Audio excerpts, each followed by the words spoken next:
What's up and what is going on, ladies and gentlemen? About to be getting into another one. Got a number of things on the table today. Going to be talking about the main topic, a video that kind of floated under the radar. I know Fantastic did cover it right when it was early, and I think right after the Terence Crawford fight, Mr. Fantastic covered it. I slept on it. I really did. It was a video where Terence Crawford, who has a strong father in his life, they talked about, how his father, raised him and what his father meant to him. And he had a strong mother in his life. In the video, examined a lot of her parenting style too. And brother Xavier, if you're in the building, I do want to give you the link on this one. But yeah, so we're gonna be getting into that. The levels of abuse was just ridiculous. There are moments of it when he got old enough to where she couldn't beat him up no more. She started paying other kids in the neighborhood to beat him up. Like that bad. So we about to be getting into that. We about to be breaking that down. So yeah.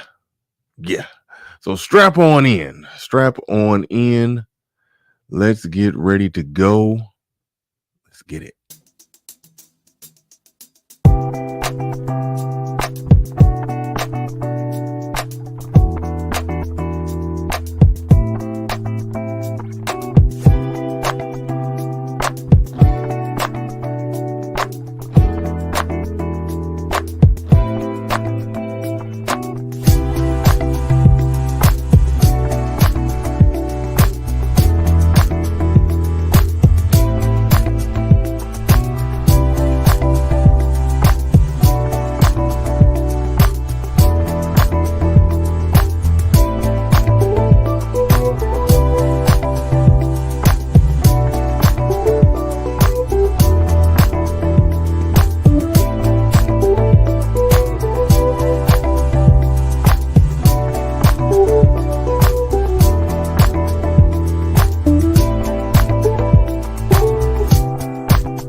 Peace, folks.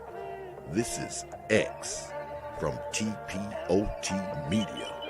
Open your mind and wake your black ass up. You know what time it is. Hit that damn like button as you make your way in the door. Grab a seat, settle in, get ready. It's the Grown Man Hour with your host, my man, Bernard Riley.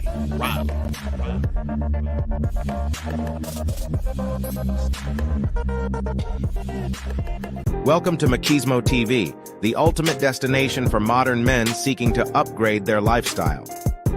Subscribe to Machismo TV and Saul T-Balls.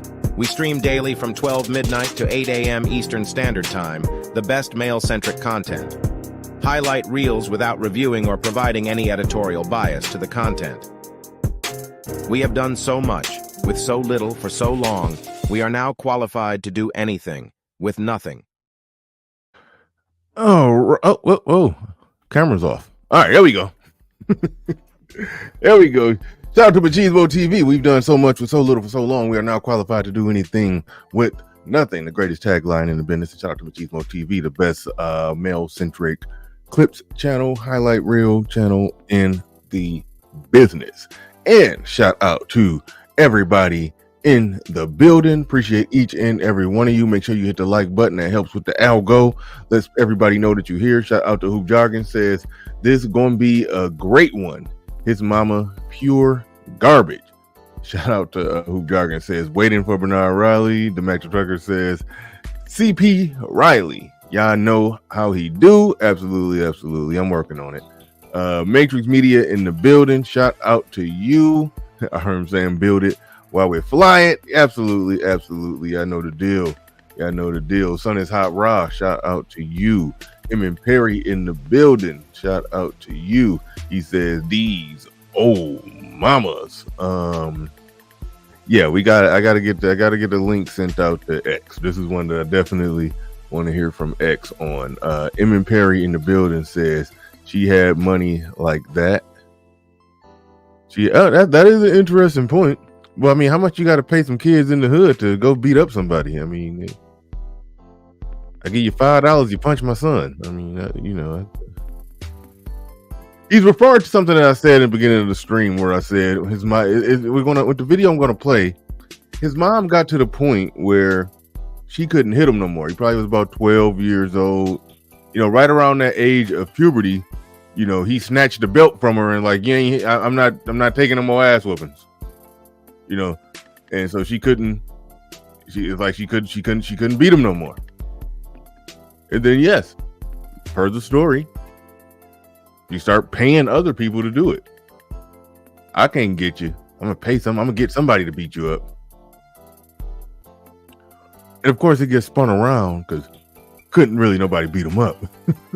But it got spun around to see that's what that type of parenting I did, it made you stronger.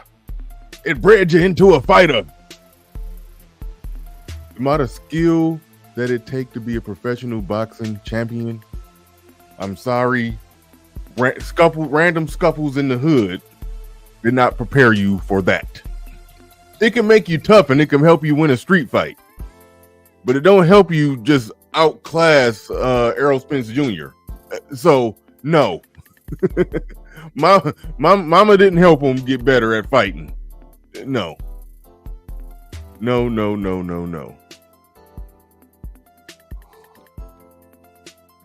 But shout out to everybody in the building. We about to get into this. Got a number of things on the docket. Let's start out with this. Something that I didn't get into. I was disappointed by this. This, a lot of y'all know Tory Lanez, he got 10 years. Tory Lanez got 10 years.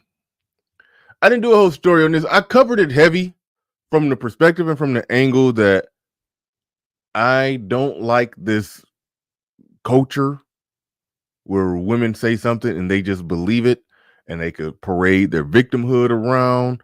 And if it's a man involved, that man is now, guilty until proven innocent. I don't like that, regardless of who the man is. I don't like that. So I kind of went hard doing content on that. So needless to say, I was very disappointed when it came across that Tory Lanez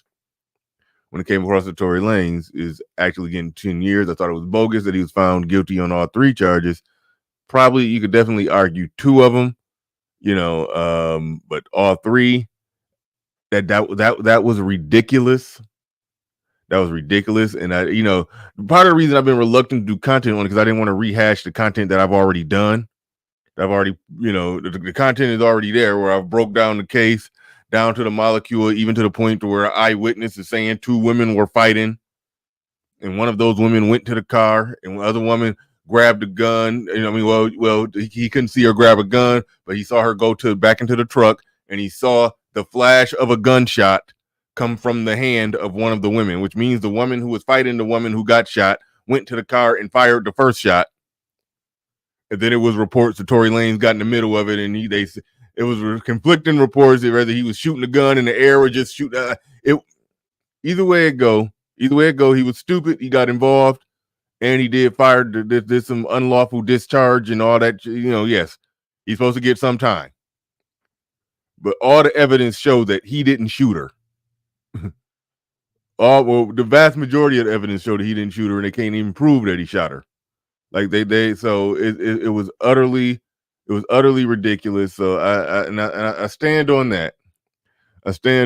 But social media, they've already done all they little reactions to it. Social media has done all they little reactions to it, Some people are just all in with it. The only thing I have to say about this Tory Lanez sentencing is that he is an abuser. He's harmed more than one woman. 10 years is not enough for a man who got in between two best friends fighting because they both was fucking him. That make him an abuser.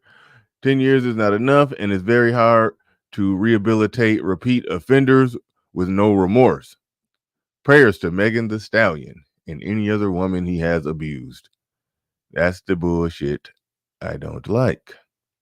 Tory Lanez has finally been sentenced, and now that the trial is officially over, I pray Megan sue the F out of Milagro-grams, Joe Button Academics, Black Tea Blog, and that impressive lady on YouTube, Lovely T, Ash T, Merkel. Basically, anybody who thought Megan Thee Stallion's story was some bullshit, she want Megan Thee Stallion to sue.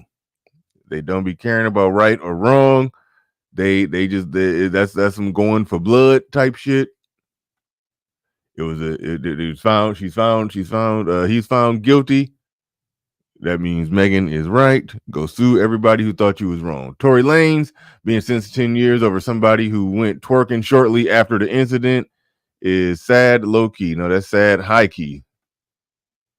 Another brother says, Tory Lanez got 10 years for shooting Megan in the foot, but Pop Smoke killer got 4. I don't know nothing about the Pop Smoke case. I really don't cover these cases where rappers do ignorant shit. I mean, they rap about ignorant shit. So chances are they gonna end up doing some ignorant shit. I don't really be covering it, but I did dig into the Tory Lanez one. I have no idea what the hell is going on with the Pop Smoke situation because I don't even know who the hell Pop Smoke is really. Thank you for that. 10. Judge, next time make it 20. They all in. Says, I don't know. I'd understand 10 years if she died, but I don't know. That's excessive as fuck. That's a weird comment. I mean, if you believe he fired the gun at her with intent to shoot her and shot her, even if it was just in the pinky toe, is worth 10 years. And so the question is, do you believe the evidence shows that he shot her? That's really the only question. The other person says they're going to ask you to take your toupee off at the door, by the way. She's saying he got a toupee. Oh, that's interesting. Tory Lanez didn't deserve 10 years. That's insane. They'll crucify a black man any chance they get. Tory Lanez was sentenced to 10 years in prison over lies from a black woman. That's the angle of it that I take. This is a woman saying this, by the way. Tory Lanez was sentenced to 10 years in prison over lies of a black woman. No DNA, no real evidence that he committed a crime. This America, y'all. Black men be very afraid of what they can do to y'all. And that's where she get to, the fear mongering shit. Black men be very afraid about what they can do to y'all. But and I ain't with that part. I ain't with that shit either. But there are some cases where it's like, what the fuck? With the right machines behind them. Like, okay, he said black men be very afraid of what they can do to y'all with the right machines behind them. If she's talking about women, I can understand where she covered from then, because a woman with the right machines behind her can get some horrendous shit happening to you in your life. I don't walk around thinking black men need to be afraid of America. We put in on this shit. But be mindful of the women you deal with. I think that's causing you more problems. That's bringing you more problems than just walking around being a citizen in America. But that's just me. But yeah, so I just wanted to touch on that briefly. I thought it was some nonsense. And I just, I was at a loss for words. That was one of them times when I was at a loss for words and had that much to say about that. Let Tory's story be a lesson to us. Leave these hood chicks to Pookie. Well, here's the deal. Tory, at least in how he presents and how he's a Pookie. Pookie gonna get what Pookie gonna get. That is an angle on it.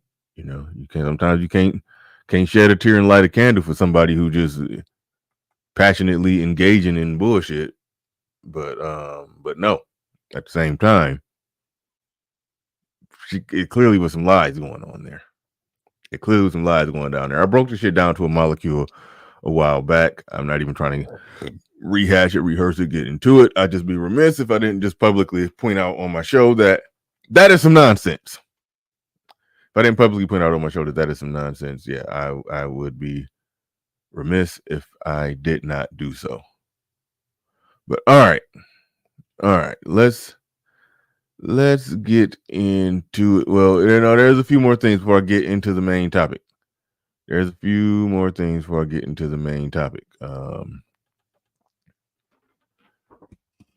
Funny meme, very funny meme I saw going around. Somebody put this together, said this is Lizzo forcing herself upon her background dancers. Now, here's the deal. Because well, come on, and shame on you if you don't know what movie this is from. And that do look like Lizzo, but shame on you if you don't know what movie this is from. And oddly enough, Road Trip. Shit, it just slipped my mind right there. This is from the movie Road Trip. So this is what women are going through.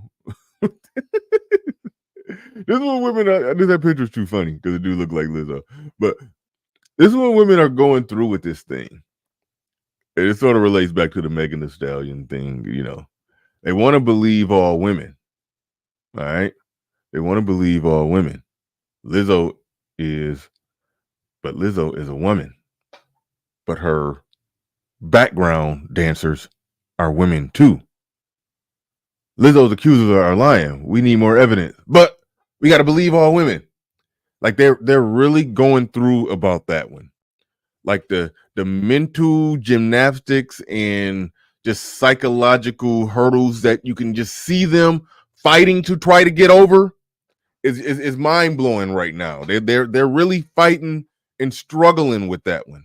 All right, they're really fighting and they're really struggling to overcome those mental hurdles and gymnastics of trying to just trying to figure out what position are they to take on this. What position are they to take on this thing? We can't throw Lizzo under the bus. All right. But wait a minute. There's black female accusers. We can't throw them under the bus. It's like they don't know what to do with it. So it's peculiar that now they're saying, oh, we need more evidence, or oh, hoes be lying. It's like,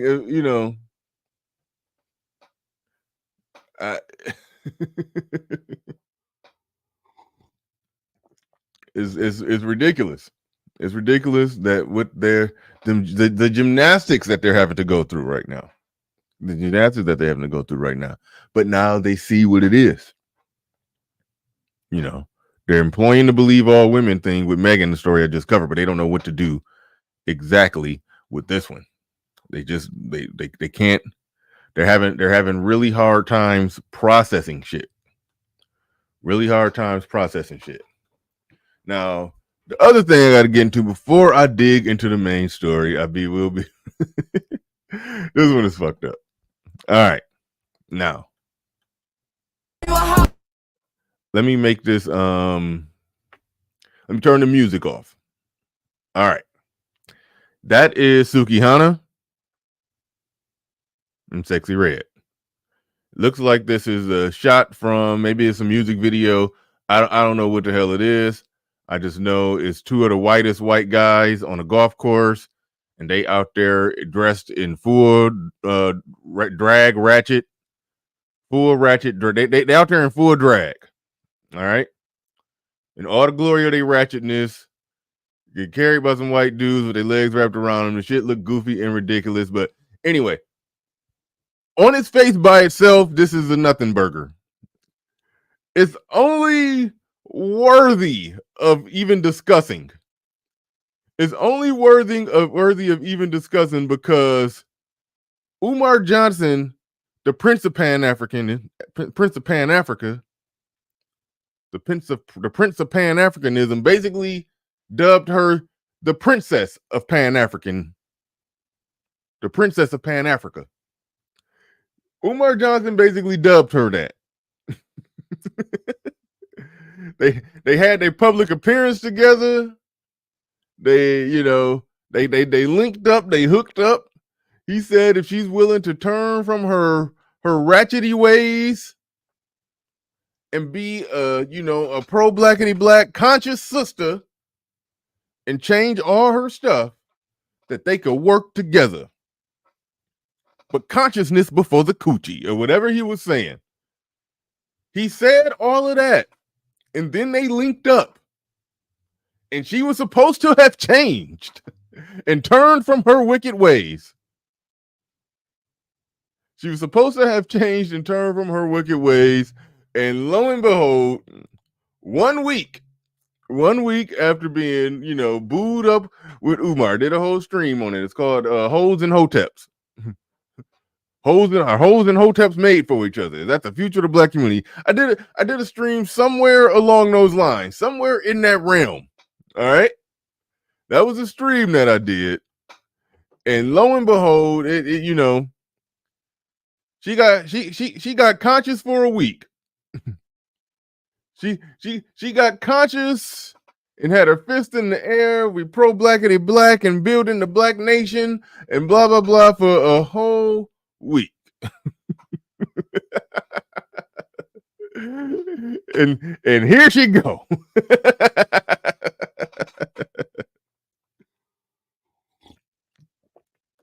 Oh man, it's stuff like this is just it's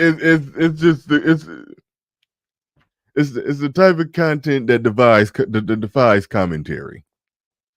It defies commentary. One thing I will say though, like when I look at them and just how they look, this new wave. Well, they're not even a new wave. It kind of been going on. The rapper slash stripper type of look. The IG thought and rapper merging together. Like that's kind of always been a thing. Like if you go back and look at Little Kim, Little Kim was in the same type of realm. The rapper slash stripper shit, like that type of look. But here's the deal: when you go from Little Kim, it was a few others in between, and eventually Nicki Minaj took the throne, and then Cardi B came on. One thing that I noticed, and this is a fucked up change that's taking place, is that it was a time when they actually had to be cute. They actually had to look good. All right. Now it's in a place now where the rapper who, whether she go rap or not, that's the I don't know. I don't keep up. It's some of them, I question whether or not, Nicki Minaj and Cardi B, all them are even writing their lyrics. I question all of that shit. But the fact of the matter is, you at least had to be fine.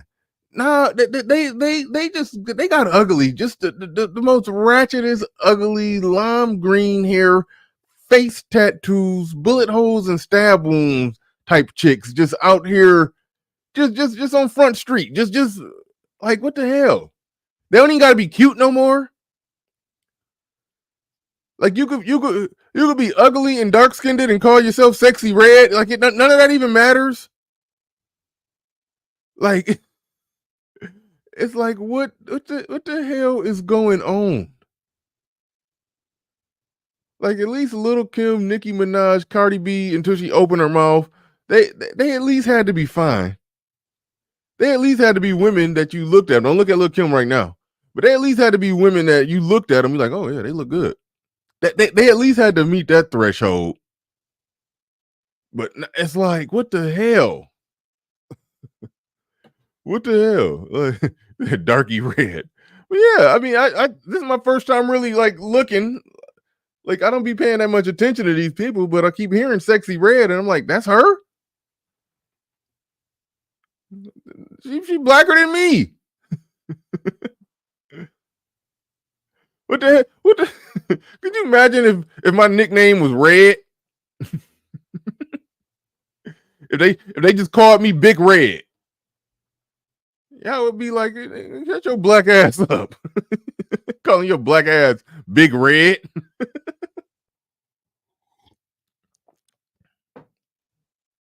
It's like, they don't even got to be cute. So yeah, they look ridiculous out there. You know, they look ridiculous out there, but I'm not even tripping on that and them being out there and them doing what they're doing. The only thing I'm clowning is Dr. Umar Johnson swooped in, put on the full court press. How he trying to save her? how you trying to save her? And and she on this. She on this right immediately after. Immediately after. Like, what the hell? But anyway, let me make my way. Let me make my way to the main topic. What we are all gathered here for.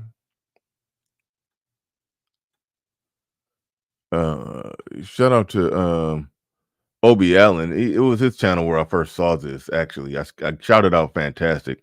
I saw it on Fantastic's thumbnails, but it wasn't until this video popped up on my timeline that I really realized, oh, this is something.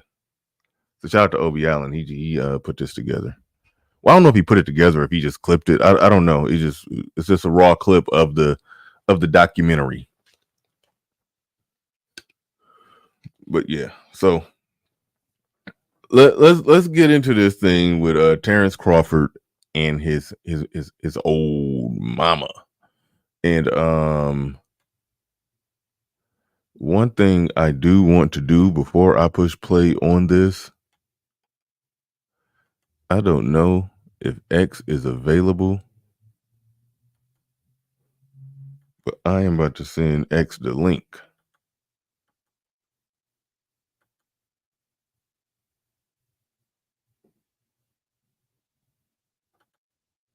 I'm about to send X the link. Because this is so in his wheelhouse. But all right, had to do that. Because yeah, this is about to get wild. So all right, let's get into it. Hit the like button. Let's get ready to go. Let's get it. We got $1 million baby boy. My dad used to tell my mom I was gonna be a world champ. I told me we won't be. Man, you know,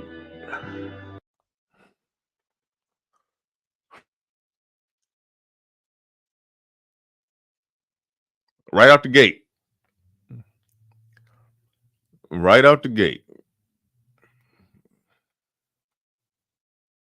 His dad said we got $1 million baby boy. My dad used to tell my mom I was gonna be a world champ. I told me we won't be. His dad used to tell him he was gonna be a world champion. The mama told him he wouldn't gonna be shit. You can't make this up. You literally cannot make this up. What's the motivation behind that? What is the motivation and or gain in saying you ain't gonna be shit? Here he is with a daddy that believe in him. You saw the picture when he was 6 years old, already boxing. Clearly the daddy got him in some type of training and all the whole works and everything. So it's like you're telling him he ain't gonna be shit. Got a daddy that believe in him, starting him out in boxing, same thing. We got $1 million baby on our hands. I know what we got. I'm training him. I'm just what I'm doing. This we doing. No, he ain't gonna be shit. It's like, wow.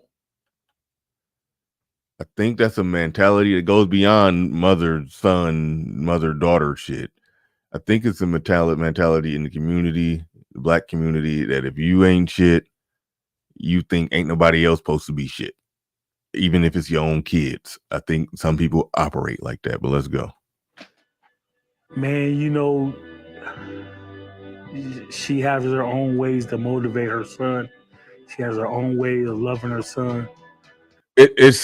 Look how it's. I mean, the level of excuses. It's like, I'm sorry, I gotta try not to stop this every 5 seconds.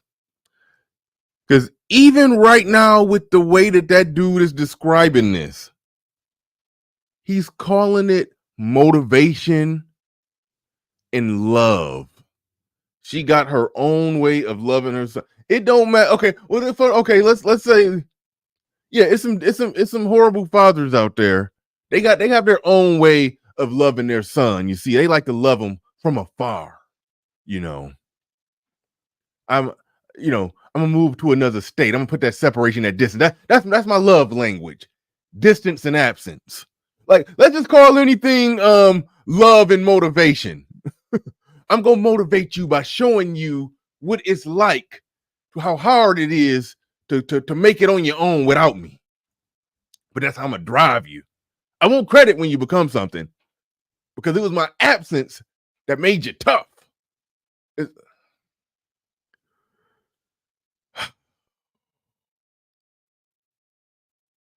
Like, even this dude on the mic, that's his trainer. You and the trainer damn near become one. So, like, this trainer, you somebody training you to be a champion, and you are a champion. I mean, they trained you to that level. This person know you damn near better than your parents. Person closest to him is missing the mark that bad on just simply explaining reality, or just covering up, or got a cape on, or just can't call things by the reality of what they are. But they love each other, man. They're two peas in the pot together. You kept telling him, "Are you never going to amount to anything?"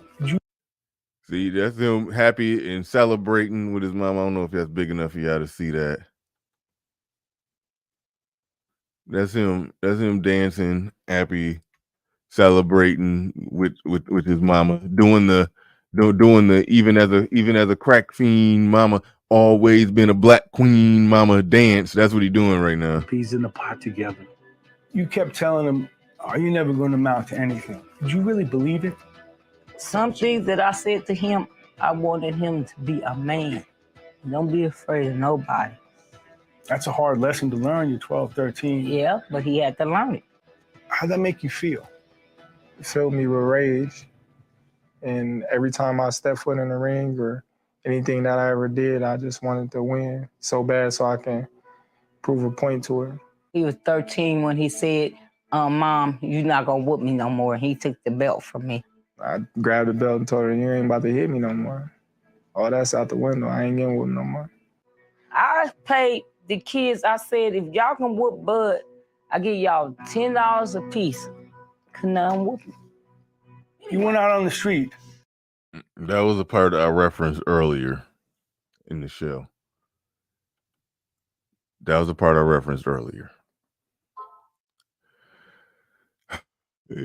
So it does come a time, even in, I would say, healthier households where there's whoopings. I mean, me personally, this is me. Y'all can call me what y'all want to. I've personally got to the point to where I don't believe in whipping children. I don't think a parent should be arrested for it. And I think there's nothing wrong with a parent having an ass whooping, in their back pocket that they're ready to pull out if they need to. But I think the goal is to successfully raise your kid without having to use an ass whooping. So, but even so even though I'm against spanking kids, I understand that there are plenty of healthy households where spankings go down. All right. I wasn't always like that. When I first had kids, I was spanking. Somewhere along the way, I figured out, nah, this ain't it. This ain't it. I did figure it out. My youngest, he's been spanked before, but he don't even remember it. And he's just fine. Had better behavior than the other ones. was less aggressive, got into less fights, and handled problems with didn't handle problems with anger and aggression and hitting as much as the others. That's just an anecdote, but that's me. That's where I'm at. That's what happened, and that's how it is. Good. X, I meant to hit you up before I even started any of this, but I'm glad you got the link. We got, I definitely needed your thoughts on this one, because this one is wild. But yeah, so that's where I'm at with it. But I understand that there are households, healthy households of all races, where spankings take place. But it does come a time in a young man's life where it's like, mama, you just can't just be whipping on me. Like it just it just ain't about to happen. I'm too old for this now. You know, that's where fathers come in. That's where fathers come in, because that's when I said that ass whooping need to be the parent having that ass whooping in the back pocket that can pull out. That father, at least until that boy got to be damn near 20 before he legitimately think, okay, I can whip my father's ass. So again, I do want to point that out. But there is a legitimate non-abusive households where a woman does need to realize my son done got too grown for me to be whooping on him. But when you're abusive, you want to keep that going until they move out. You want to keep that going until they move out. And that's more or less, if he didn't take that stand, he would have been getting hit until he moved out. And that's just what it is. That's just what it is. Now, paying other people to do it, that's when it leaves the realm of discipline, and I'm just out to destroy you. I'm out to hurt you. I want to see you in pain. That wasn't her trying to train him to be. He was already trained to be a boxer at 6. So he is 12 or 13 in that moment. He didn't need an actual fight training. He was going to the gym every day. He was sparring.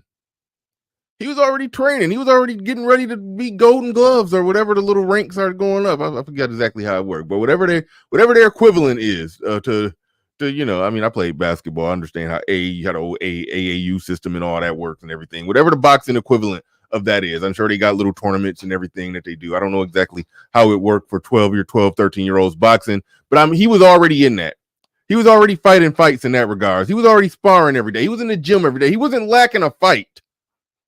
There's a time and place to be like, hey, okay, my son, 12 or 13, he ain't never really been in a fight. He kind of need to, get in a fight to just test his mettle, just see what you're made of. I understand that. But he wasn't lacking that. So really what that just came from is she wanted people to hurt him. She wanted to see him suffer. I can't make you suffer. I need somebody else to do it. Like that's wild. And he training from 6 to box. And he 12 or 13 now, so he got like 6-7 years of boxing under his belt. Ain't no neighborhood kids run up on him. So you got to think she paying people to jump him. It's like she's paying to get her kids jumped only because he won't allow her to beat him no more. I can't beat you. Somebody gonna beat you. That is insane. That is absolute and utter hate. Yeah. What's now Bud Crawford Street. Yeah. And offer $10 to anyone who can kick my son's butt. Yep. And a lot of takers. Yeah, the kids in the neighborhood. Couldn't nobody whoop them. What did he tell you then? He told you, Mom, I told you I'm the best. Let's just say 2019, you have a black mother and a white mother. I just can't stress the point enough. He wasn't lacking a fight. He was fighting every day during training. He wasn't lacking a fight. He didn't need you to go looking for somebody else that whoop him. He had other trained 12 and 13-year-olds that was trying to whoop him in the gym every day. He didn't need people jumping out the bushes on him. Like, what the fuck? mother. The sons go to school together. They find themselves at a meeting. The black mother leans over to the white mother and says, I just wanted to mention to you that I noticed that your son is really doing quite well. And the white mother's response is, oh, thank you. She begins to go on and on about he won the science fair, his uncle's an astronaut. She's just oozing. She realizes the black mother's son is actually excelling her son. And she says, well, wait a minute. Your son's the one that's really coming along. And the black mother responds, oh my God, he's a handful, but oh, he just works my nerves. Now, when I'm working with African-American people, it doesn't matter what the audience is. It doesn't matter what class. If I were to ask, is she very proud while she's saying those denigrating things? And everybody laughs and goes, of course, there's a secret. Because everybody black knows that even though the black mother is going, oh my God, she's really proud. So now let's roll that scene back 300 years. And let's say this black mother is working in the fields and a white slave owner comes through and says, wow, that boy is really coming along. What is she gonna say? No, he's not. He's stupid. He's shiftless. He can't work because I don't want you to sell him. So I denigrate them to. This is where we fail. Our smartest, educated, most intellectual black people is using something from slavery as the reason why parents denigrate their children because they have some innate inherent fear of them being sold or mistreated by society in some kind of way. So let me denigrate him, make him dumb, make him just let me break him. Just for the sole purpose that if I break his wing and he never go out there and fly, he'll never go out there and get hurt. So let me hurt him. Just like, okay, there's a such thing as genetic hardwiring getting passed down. Some people try to say that, you know, genetic memory. I don't get too deep into that, but there is a such thing. I want to make this very clear. There is a such thing as certain traits and behaviors getting passed down genetically. But see, the thing with those traits and those behaviors, it doesn't work in that way. It has to be genetically hardwired through a evolutionary survival of the fittest type of thing. And so what one could, in a roundabout way, make that argument. It falls apart when you really break down the science of it. I know there are other people that have tried to do that, but at the end of the day, there's bad behavior and there are things that are not quite right culturally. And I don't think we have to go to the plantation for the answers. I think the bigger problem is, and this goes back to the man in the beginning of the video trying to say loving in her own way. It's like, no, we got to stop calling this love.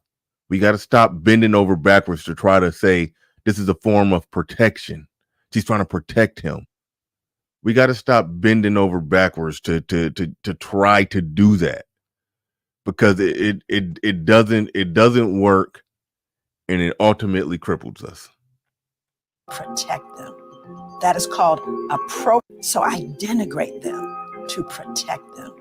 That is called appropriate adaptation when living in a hostile environment. The little white boy, say Timmy, he feels really comfortable and happy about what his mom just said about him. And Trey looks at his mom and wonders, why can't you be proud of me? Because he doesn't understand the secret yet.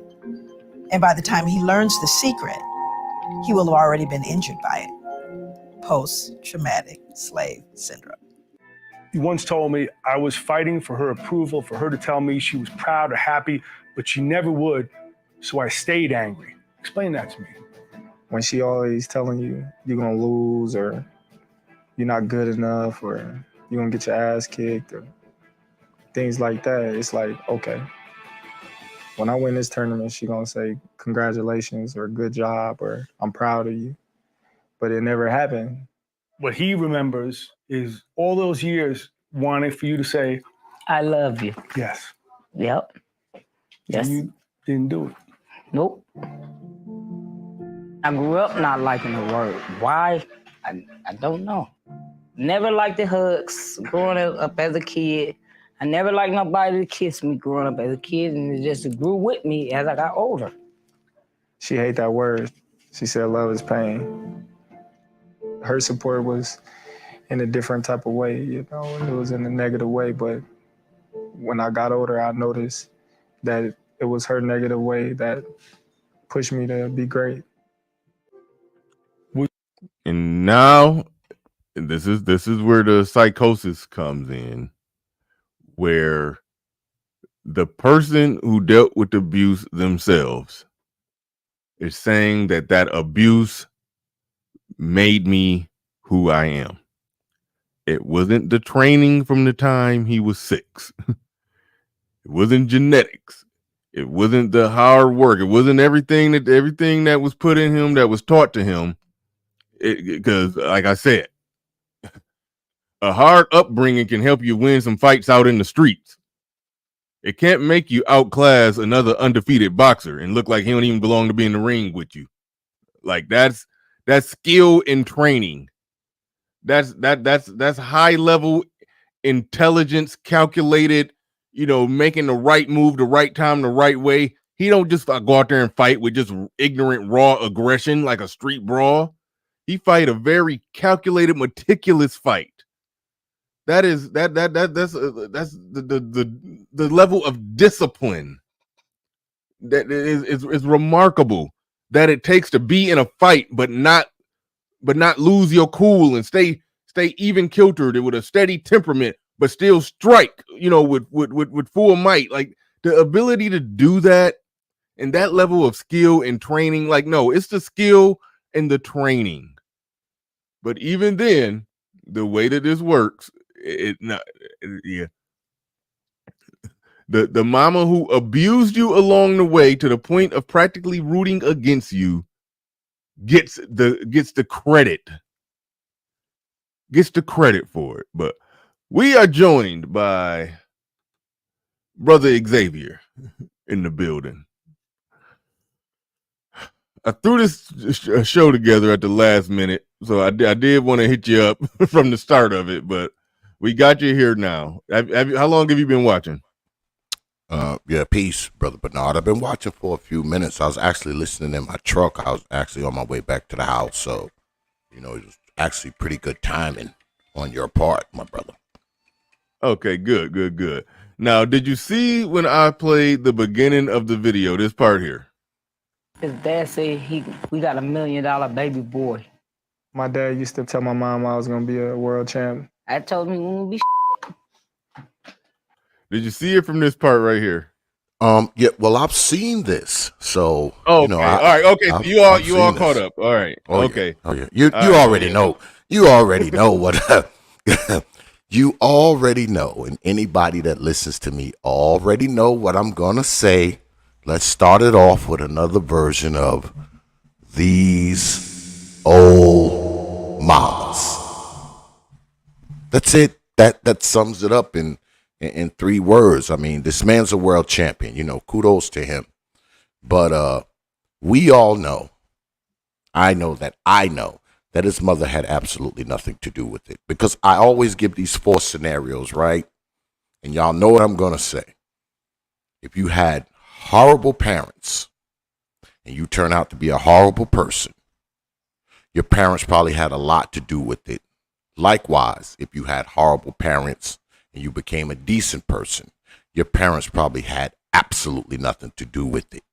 And on the other side of that, if you had decent parents and you became a decent person, your parents probably had a lot to do with it. Likewise, if you had decent parents and you turned out to be a horrible person, your parents probably had very little to do with it. Mm-hmm. I mean, yeah. This covers it. I mean, because he is who he is. It has nothing to do with his old mama with her broken English, not able to formulate a coherent sentence ass. Had nothing to do with that. It was some man or men that came into his life and gave him counsel, guiding, instruction, and training. That's why he's who he is. Has nothing to do with mama's whoopings, or mama's lack of caring for him, or mama telling him he ain't shit. Had nothing to do with that.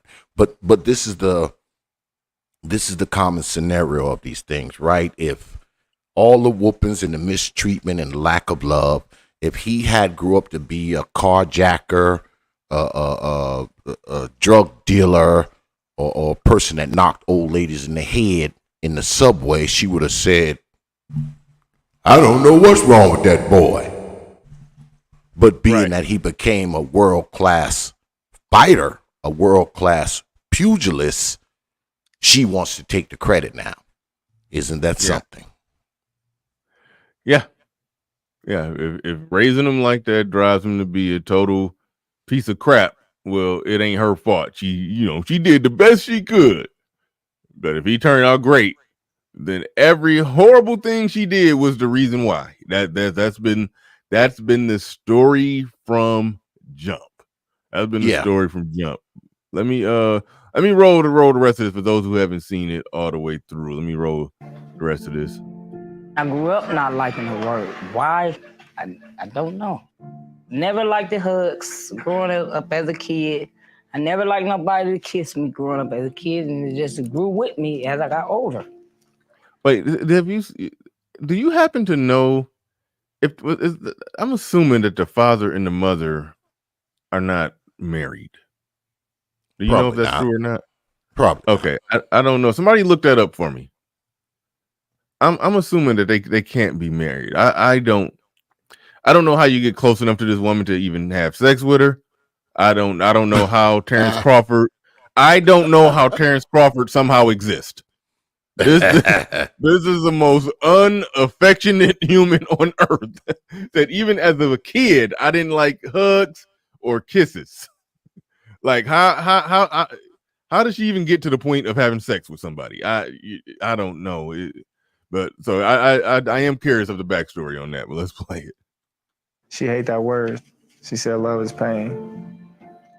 Her support was in a different type of way, it was in a negative way. But when I got older, I noticed that it was her negative way that pushed me to be great. Would you be Terence Crawford, the champion we know, if it weren't for that dynamic with you and your mom? I think she just put the little extra fire, on top of the fire that I already had. You made him champion. He made himself champion. Now, on that, we agree. Because he's my son. Yeah, let me hear that one more again. You made him champion. He made himself champion. I'm just proud of him because he's my son. Old mom was right on that one. Old mom was right. She's right. Yeah. I can give her that she got that part right, but it's even weird. It's like you're not holding what you did accountable. You keep saying. Let me back up. Hold on. Yeah, I had to get rid of the I had background. But all right. Shout out to everybody in the chat room. I hit the like button. Says Bernard, talk about the back punishment that a man would receive if they come to the light. What do you mean if he came to the light and realized that if he just said, no, my mom was abusive and that abuse didn't help me along the way, it was just a hard work and training? You mean if he did that, would he face backlash?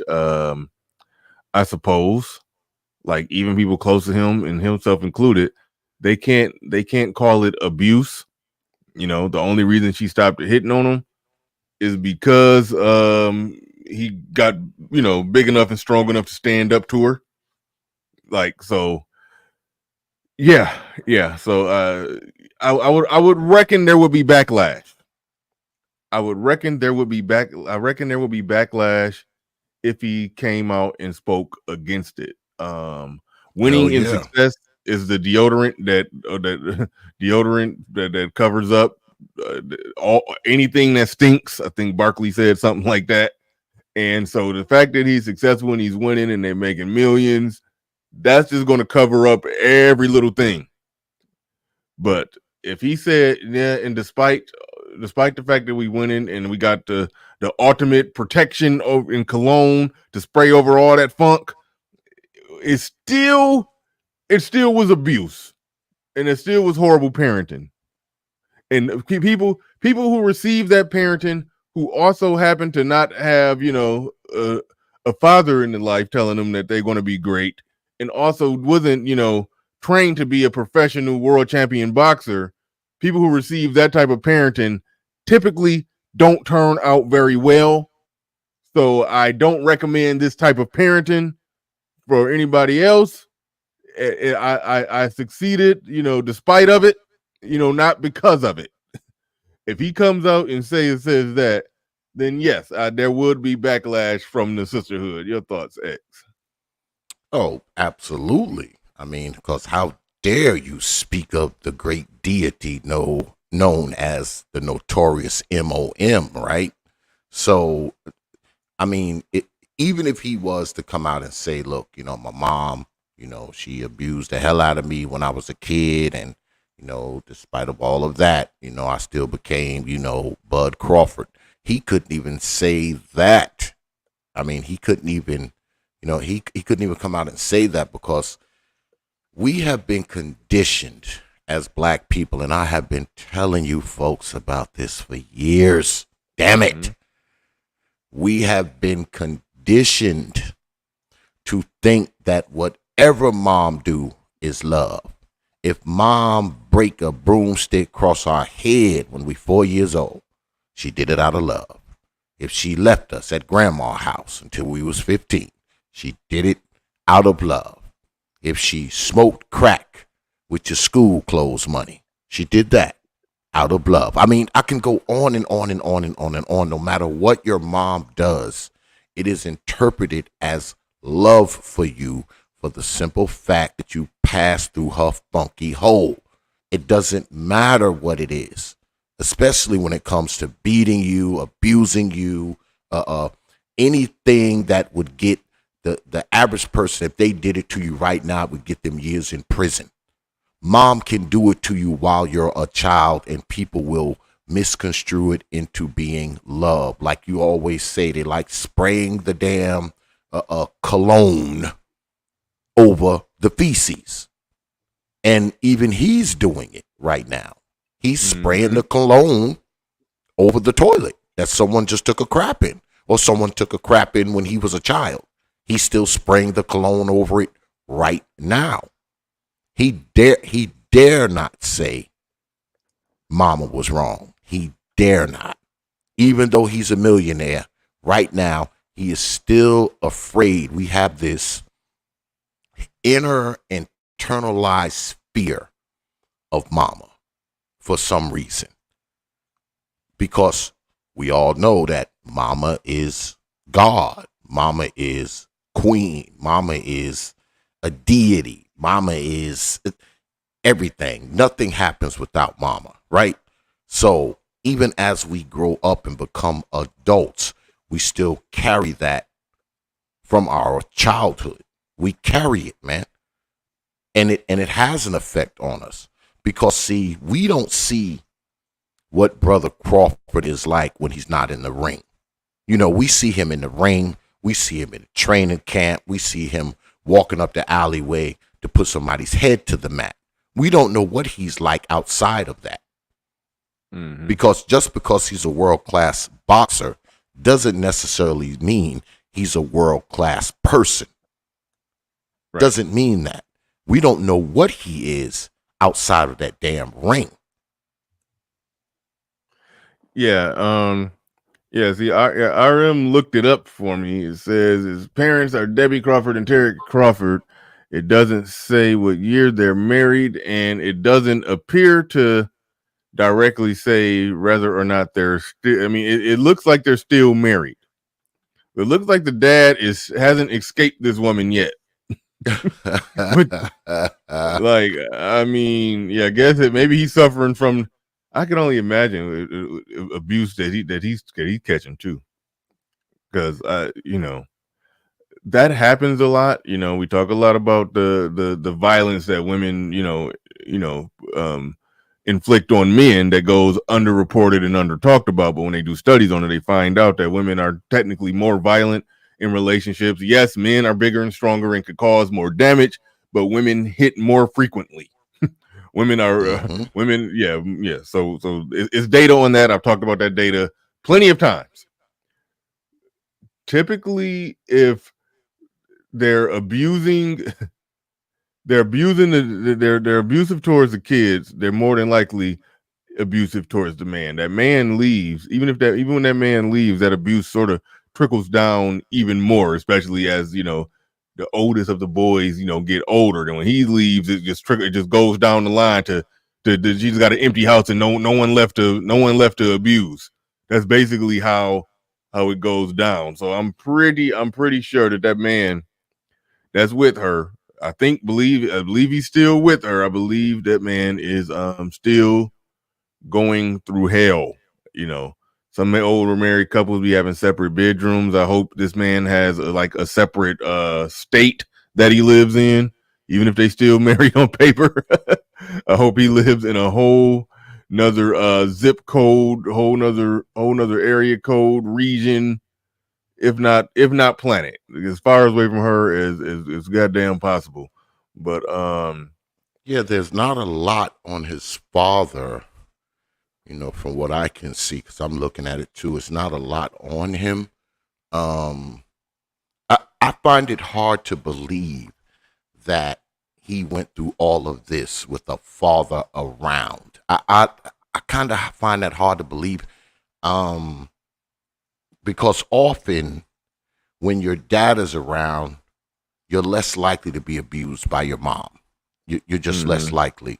Because your dad, like I always say, your dad don't just protect you from, the old pervert down the street, the boogeyman in the closet, or the monster under the bed. He also protects you from your old mama. So, I mean, I find it hard to believe that they were together during these times. Maybe they were married. Obviously, they were married at some point, but it's hard to get my head wrapped around the fact that she's hiring people to beat him up and abusing him and telling him she don't love him, and the study pumping this, he ain't gonna be shit and all that. I don't know. I don't know what kind of fault. If he was around, shame on him for allowing this woman to do this to his son.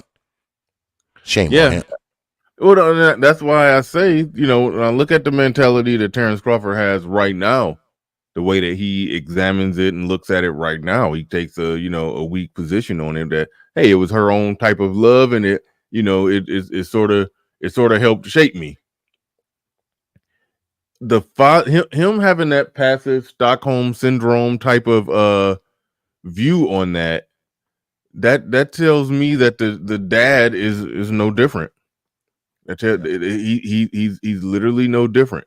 Everybody is subject to her rule. I can already tell it's one of those situations. So I'm saying all that to say the dad was passive and weak, and so then it makes the son passive and weak towards her, even though he did stand up to her when he was 12 or 13. But it's a mentality there. So I can believe it. I can believe that he allowed it. Well, he's allowing it to happen to him. Yeah. So.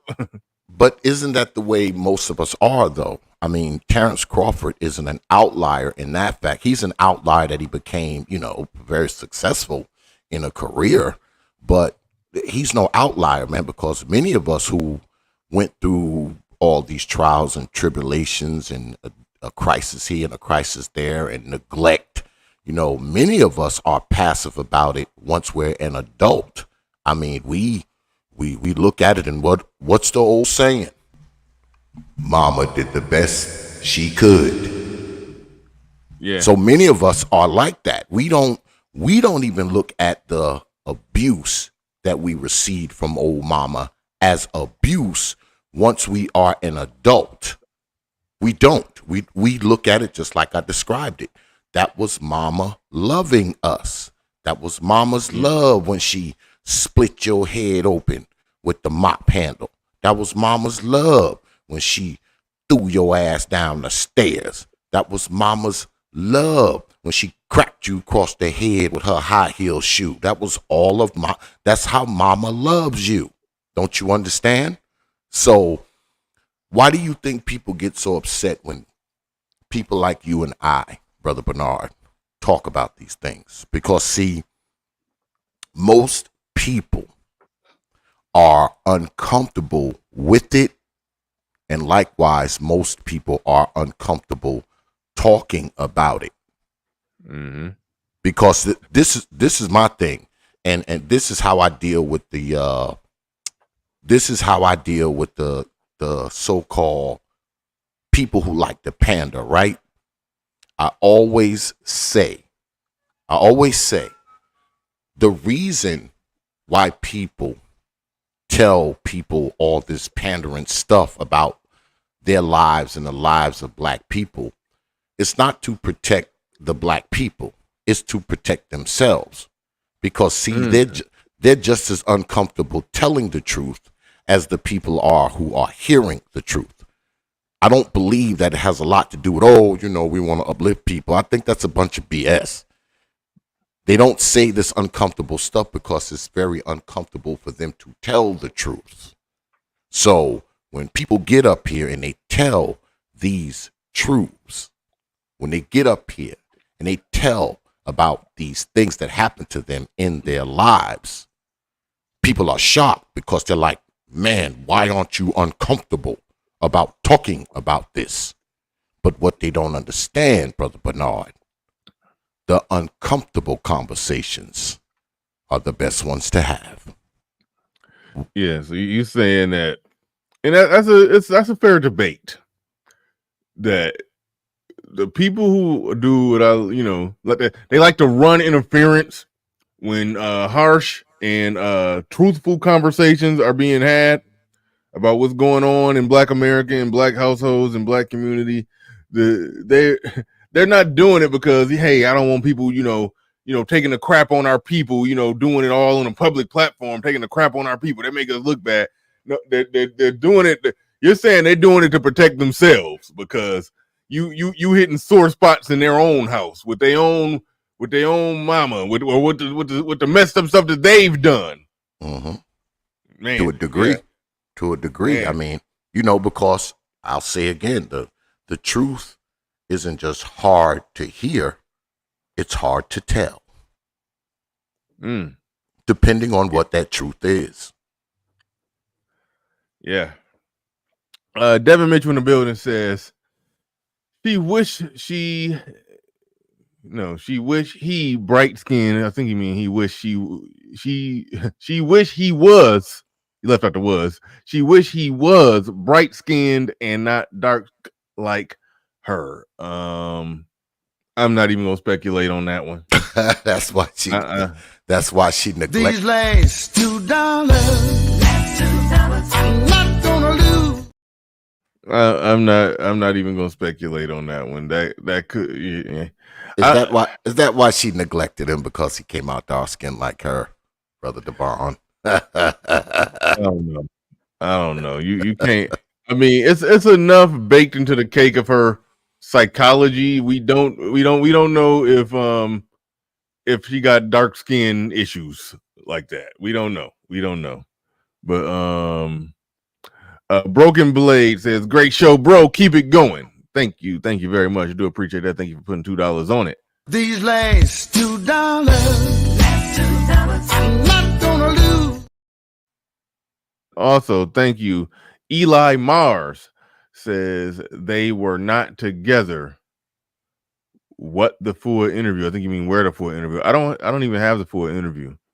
I was going off of that right there. He's saying they were not together, but I mean the evidence does show they were married at some point. Unless she just changed her name for her son name, like I mean they're both last names. I mean that's some son husband shit for you right there. Yeah. So the son became something. I mean she's gonna change her name to Crawford. But these last $2, I'm not gonna lose. But thank you for the $2 super chat. Do appreciate that. But no, they were definitely together at one point, were married at one point, and it's kind of hard to find the evidence that they actually divorced. So it's kind of the the jury is still out on that one. Whoa, we got the wrong title scrolling down there at the bottom. Hold up. Wrong title scrolling down there at the bottom. I didn't even catch that. Yeah, he's named after his father, I believe. I believe he's named after his father, because his father's name is Terry Crawford too. So, right, he's named after right. Yeah, so he named after his dad. So she either changed her name to Crawford later, or she had the Crawford name from them being married. So I'd have to say that's He actually was with her from the look of things. Y'all don't want X to start speculating, because see, what I'll speculate is that he left and she just took out all her frustrations on the kid, which is what often happens with these old mamas. All right. Yeah, that's kind of what I was getting at. And I do know a situation in real life where that happened, where the man leave and the abuse that she was giving to that man, it just trickles right down to the oldest son. That's a real thing. Absolutely. You look just like your old black ass daddy. Wow. Mm-hmm. Cross your head with that mop handle. Cross your head with the mop handle. Mm-hmm. Even though you're only 3. Oh, you always bring up that mop handle, man. That's the primary weapon. Oh, the primary weapon of choice. The mop handle, the broomstick, the high heel shoe, the extension cord. I mean, it's people in this chat right now who have had those whoopings. They've had them. I had people that I grew up with, man, friends of mine, man, when I was 7, 8, 9 years old, man, they would come outside, man, with webs, burns, belt buckle marks. I saw this stuff as a child, man. But guess what? Even back then, even though I wasn't getting beat with belt buckles and extension cords, I still thought it was normal. Yeah. I still thought it was normal when I saw it. I mean, we laughed at it, man. Oh, man, you got your butt whooped last night. No, he got aggravated assaulted last night, is what we should have been saying. At what point in your life did you start to look at that as not normal? Because some of us, we got to be grown, then read and got some education on it, and really step back and look at it before we even realize it's sort of baked in there, So yeah, when did you have an epiphany that, you know what, this is aggravated assault. This is not discipline. I start looking at it like that when I got to be about 16. That's young. Yeah, when I got to be about 16, because see, when we were young, we didn't get beat. I mean, my father didn't believe in that. I mean, my father, when he got mad at you, he wouldn't beat you. When we were little, my father would take his finger and pluck you in the middle of your head. That was like his beating for you, and you would have to do something really, really like off the ship, to make him do that. Now, it hurt like hell, but, that was like the extent of my father's beatings. He'd take his middle finger and like pluck you in the middle of the head, and you'd be damn near out on the floor from that, because the man had a pair of hands. His hands were like clutches of bananas. But that was the extent of it. But I knew a lot of people who went through it. And, even my mother, I mean, she was known to slap your face. If you said something ridiculous or got out of line, she'd slap your face. But, the whole breaking out the broomstick and the extension cord, and man, I saw kids, man, when I was younger, man, get beat with car antennas. That was a popular thing. They would take a car antenna and beat the kids with it, or they would take switches, and this was the crazy thing. They would send the kid to get the switches, and they would take the switches and braid the switches together and beat the kids with the switches. And if the switches were too small, because, the kid, he going to get the smallest switches he could find, they would send the kid back to get bigger switches for them to braid them so they can beat their butts with them. I mean, I saw a lot of that. I saw it in my family, man. Some of my cousins and people like that. I saw this stuff. How do you braid a switch? Like, I don't understand. Like, They braided them just like they did hair, because if you take, like stems off of like hedges, they're really soft, they're really malleable, so you can braid them. You take 3 of them and they would braid them into one big switch. And the reason why they braided it, because it was less likely to break when they went across their ass with it. That's why they braided them. Like, I wonder just what goes through your mind when you're sitting there taking the time to while preparing that weapon. Like, that's literally what you're doing. Like, you're like somebody sharpening their blade. Mm-hmm. Exactly. It's like exactly something has to go through your mind on that one, because it's the whole. Well, us as black people, man. Even those of us who aren't quote unquote sanctified, sanctimonious, or religious, we still have this biblical kind of outlook on things, right? We bastardize the Bible for our own, benefit, and it's the whole spare the rod, spoil the child thing. So when I truly believe that a lot of these women who do this, they think they're doing what's right when they're going across these kids' heads with switches and belts and all this kind of foolishness. I think they actually think they are doing something right. And women are way more violent when it comes to children than men. I know a lot of people don't believe that, but there's more women abusing children than men in this country. The numbers play it out. So this is something that women do mostly. I mean, of course, there's some men out there who do it, but it's mostly women who do this to these children. Abuse them, beat them, neglect them, leave them alone, and all sorts kind of foolishness. This is a woman's thing, man. And like I said, there's people right here to the right of this screen who have went through some stuff via their mama. Now, I don't expect them to raise their hand and say, yeah, it happened to me. But we know that it's true. That's how prolific it is. Now, people will have you believe that, oh, man, because I've had people write me and say, oh, X, man, this don't happen as much as you talk about, man. BS. It probably happens more. Because I go by the stats that are reported. Think about the ones that are not.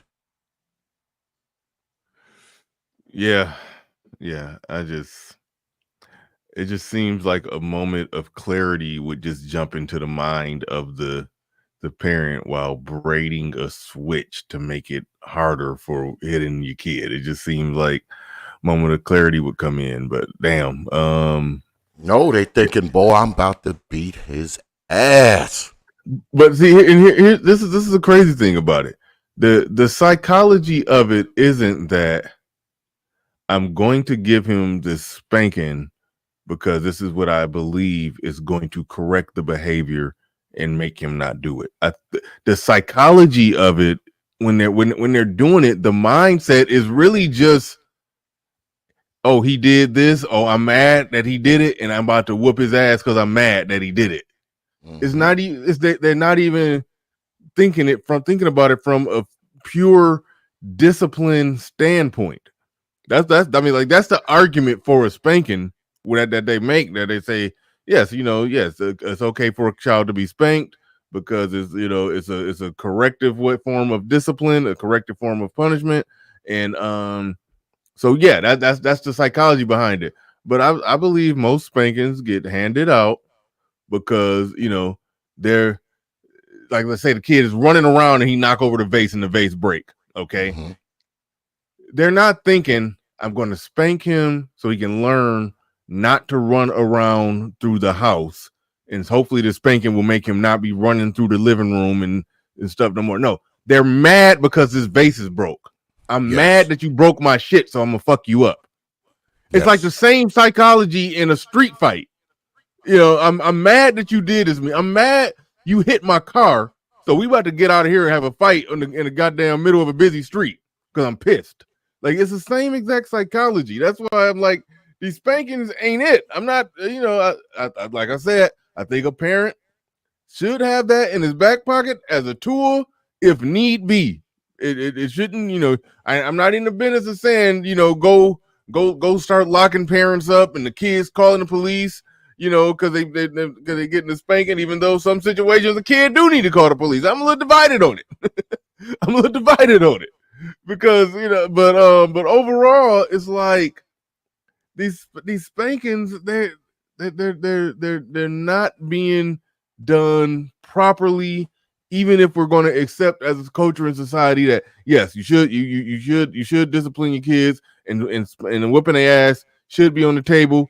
Even then, it's not being done right. It's being done in the same type of malice, a word that Omega Dress just did right there. It's been done in the damn near in the same vein that people do when they pissed off and they ready to fight somebody. Kids are getting whipped with grown, I'm gonna whip your ass in a street fight aggression. The shit is crazy. Because it's a reaction, Bernard, as opposed to an action. Discipline has more to do with action as opposed to reaction. Because if you're reacting to something, you're doing it after the fact, right? If you're acting to something, you're usually doing it during or before. And it's a reaction. And like you said, it's not necessarily what the kid did, all right? It's the fact that the old mama is mad at what the kid did. So she's going to, quote unquote, beat this out of him, right? It's not about teaching the kid not to do this anymore or teaching the kid that this is wrong. It's more so I'm going to beat this out of him because I am angry, because I am frustrated, because of whatever's going on inside of her head, not even taking into an account that you are 3 and 4 times this child's size. Because make no mistake, man, these women are doing this to kids that are 2, 3, 4, 5, you know, basically babies. I saw it when I was coming up. I'm hoping that it's not as bad as it was when I was coming up. Because I saw kids, man, that was 4 and 5 years old, man, get beat with braided switches, car antennas, mop handles. I saw that. All right. Like I said, I mean, I got an aunt, man. The way she used to beat on my cousins, man. I mean, she would beat them to the point where they were just like in the corner, folded like a pile of dirty laundry. All right. It's unbelievable. And this is the thing, man. This stuff doesn't work. All right. It doesn't work because no matter how you look at it, it's violence. I'm not talking about you spanking a kid across his ass, giving him a few swats. All right. Across his ass a couple of times. I'm talking about beating him in the corner. All right. With a switch, with a broomstick, with a mop handle, with a stick you found outside, with a shoe, with a strap. I mean, it's violence. And see, we don't see it as that. We see it as some type of discipline. But violence begets violence, man. Especially when you're beating on children, because guess what? The only thing you're teaching them is that this is how problems are solved. That's it. Go to a prison somewhere and look at how many of those dudes in there have been beat. Look at how many of those dudes in there don't have a father. So, I mean, it doesn't work. It doesn't. And I know we as black people, we would see in a store where you'd see some white lady with her kid, and he'd be like, "Shut up, mom." And we'd say, "Boy, if he was mine, boy, I'd whoop his ass." But guess what? Whooping his ass wouldn't stop that. There's something else to that. All right? There's something else to it, man. And these problems that we see with children are not going to be solved by beating them more, or beating them more aggressively, or using greater weapons, all right? A bigger stick, a thicker belt, a longer extension cord. No, it's not solved like that, because the reason why the kid is probably acting the way he's acting is because whatever you're teaching him, or the lack thereof. Because especially when you're talking about little children, however little children are acting, who's ever parenting you has a lot to do with it. How else are you getting your personality? Oh, you were just born disruptive and destructive when you were born. It's just now that you're 6 years old, it's starting to seep out. No, whatever discipline problems you have, whatever inability to control yourself you have when you're like 7, you learn it from the people who are raising you. You are what you learn at those ages. You are. So what's happening is these children are getting punished, beaten, and abused for being the little people that they were taught to be by their old mama. So it's a double negative. You made this little person like this, and now you're punishing them for being like this. It's stupid. It doesn't make any sense. Yeah. Definitely.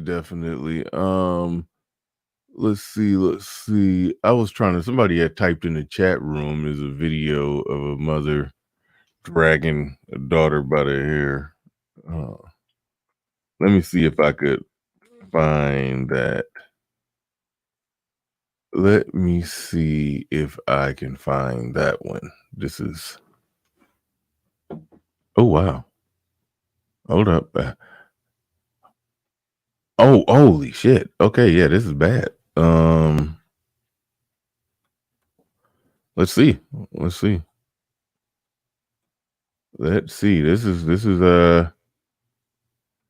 is an interesting video. Thank you for that super chat, by the way, Omega Dreads, and thank you, Son is Hot Raw. I'm gonna read that one momentarily. Give me a second. I got to show this video. This makes no damn sense.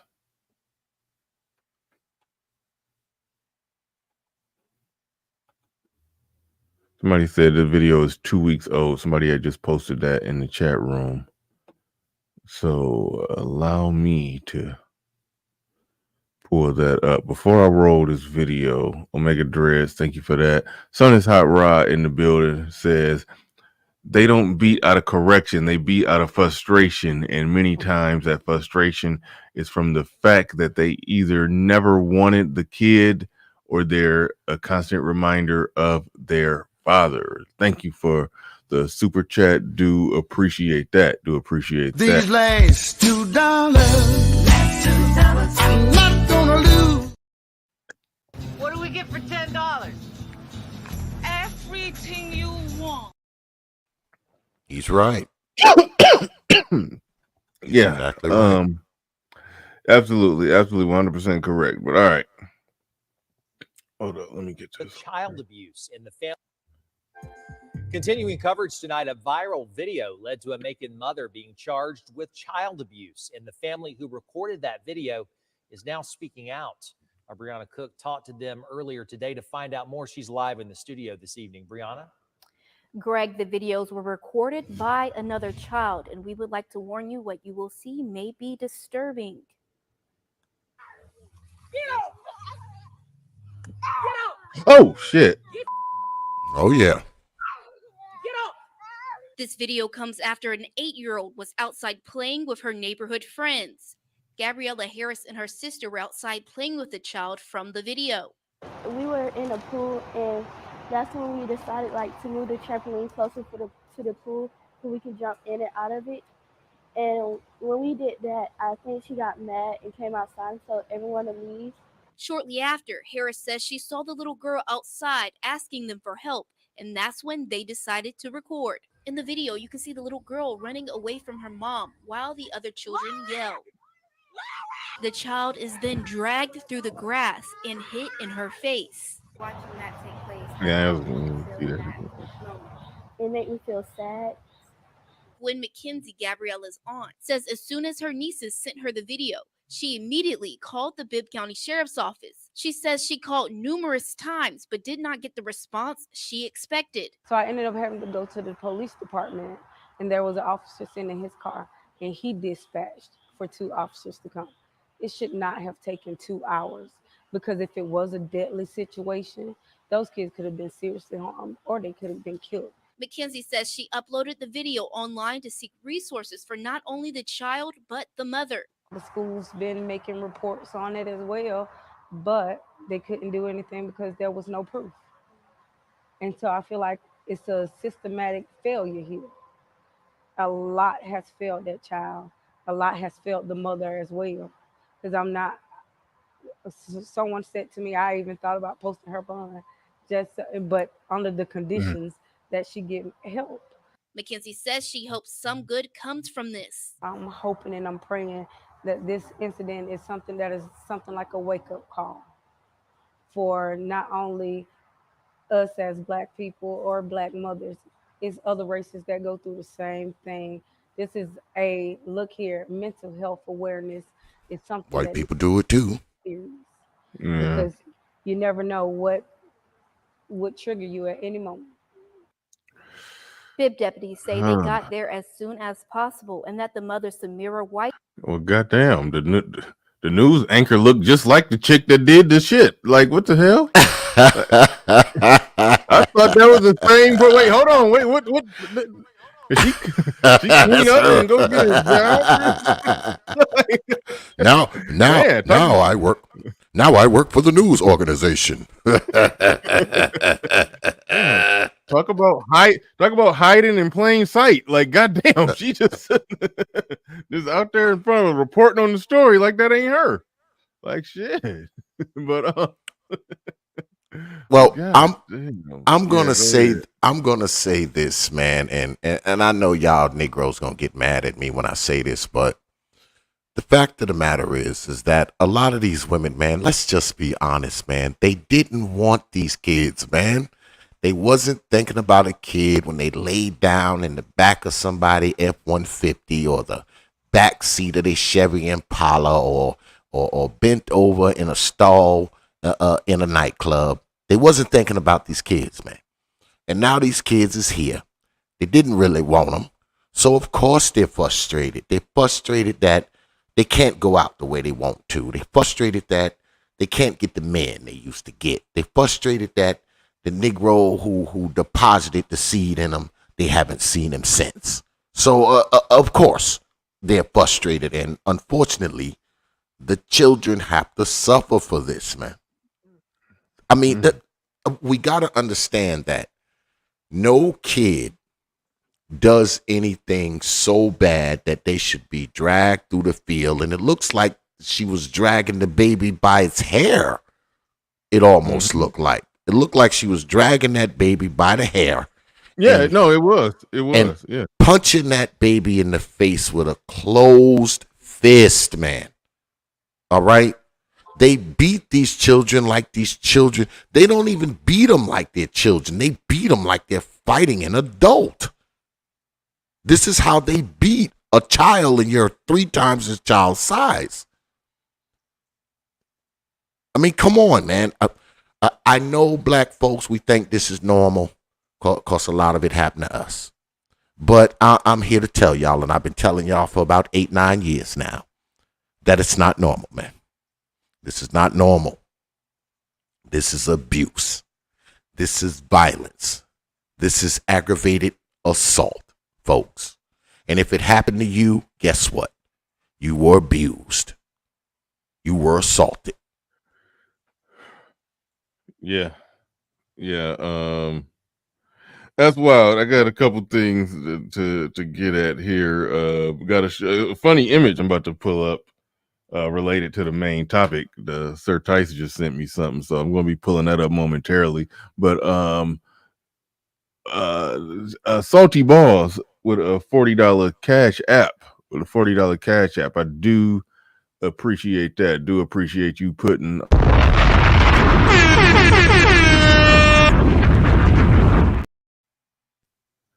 Do appreciate it.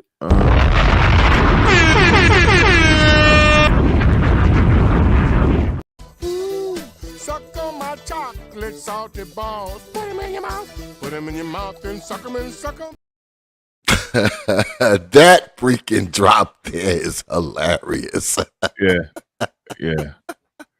But speaking of hilarious, our friend of the show, Sir Tice, he went to the Terence Crawford fight. And the Terence Crawford Errol Spence Jr. fight. He went there, and while there, Sir Tice, that's the person he's taking that picture with.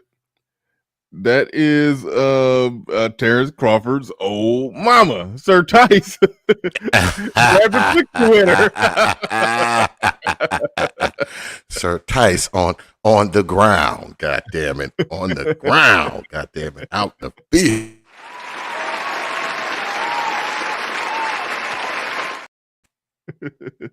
That is some funny stuff.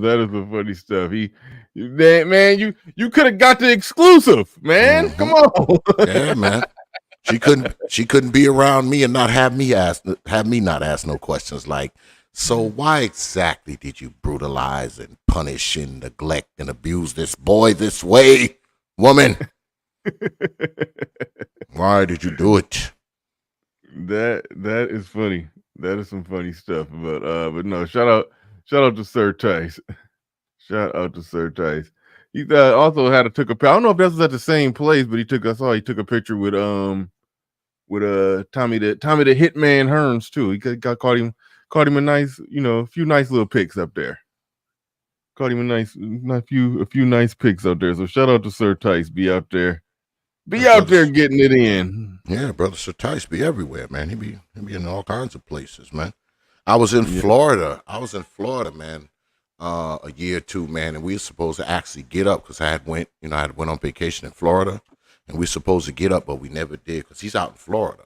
So next time, no, brother Sir Tice, I promise, man. Next time I'm in Florida, man, we're gonna link up, my brother. We're gonna link up, man. Promise. Yep, I've met Sir Tice in person twice. So no, Sir Tice, cool dude. Yeah. But all right, the link in the chat. Anybody else want to get a piece of this discussion? Anybody else want to get a piece of the discussion? The link is in the chat room. Come on up, have your say on this. But right now we got Brother Xavier, the reigning expert of these old mamas. What's your thoughts on that? Because I was going through the process in my head because I never really thought about it. I just know my position on spankings have changed, but I was like, I've never been a fan of the whole idea of kids calling the police on their parents because the mindset I used to have is you can't trust a kid to make the call on that either way. A kid get a little pop on the butt, a little small pop on the butt with a belt, and they think they getting abused. They go call the police. It's like, so no, that ain't a good thing. But I'm sitting here thinking, after watching that damn video that we just watched, I'm like, I support kids calling the police on their parents. You can call the police on your mom if she stabs you. Call the police on your mom if she shoots you and you survive. Call the police on your mom if she's dragging you through the field by your damn hair and hitting you with haymakers while she's doing it. I mean, there's certain instances. Do I necessarily believe that a child should call the police on their mother because they got a spanking? No.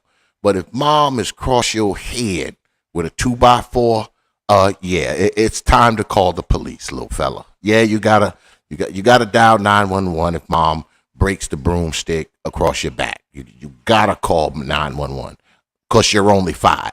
Yeah, you're 5 and she's breaking broomsticks across your back. Call 911. Tell a teacher. Tell a friend. Tell the police. Tell the neighbor. Tell somebody. Get out of there. Save yourself, little one. Save yourself. That would be my advice to you. What ends up happening right there is the kids who's truly being brutalized, they're gonna be too scared to do it. Mm-hmm. The ones who just getting a normal spanking, the ones who just getting a normal spanking to where even if you disagree with spankings, you like, okay, I mean that was that was controlled discipline. That's gonna be the one on the phone making the call, you know. So it's like it never works out, but I do. So like I don't know how you correct the problem other than just being just full anti-spanking. But it's like kids are they just subject to, you know, the people that's there to raise them, that's supposed to love them. Those the ones who are putting their life in the most danger. They're and the so most. it's like they're the most defenseless. unprotected, man. People always talking about how these damn black ass hoes are the most unprotected. It's black children that are the most unprotected, man, because they're at the mercy of these freaking people. All right. I mean, they can do anything to these children with impunity, not just neglect them and half raise them, but beat them to a bloody pulp, man. And nothing normally happens to them, and nothing happens to them. Because most of the time when it comes to something like this, you just heard this other woman talk about how hard it was to get the sheriff to come out, because you go and you be like, hey, look, man, this woman that stayed next door, you know, she beating the hell out of this kid. This kid is on the ground. She hitting him with a baseball bat. I mean, they don't even bat an eye when they know it. They know they're going to get there, and then it's just going to try to get swept under just normal, you know, normal discipline.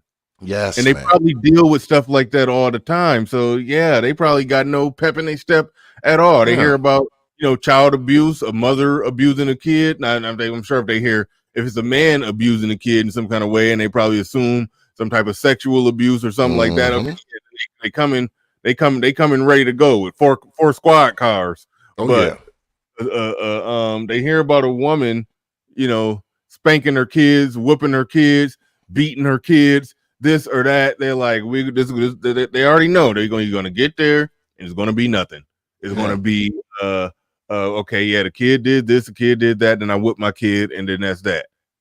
It's probably so hard. That's the hardest thing to convict a parent. Like you got to show up and see the kid eyeball hanging out the socket, and then it's like, okay, yep, bring her in. But shit, even when that happened with we can talk about this before, when Adrian Peterson left all the marks on his kid. I remember the guy I worked with at the time.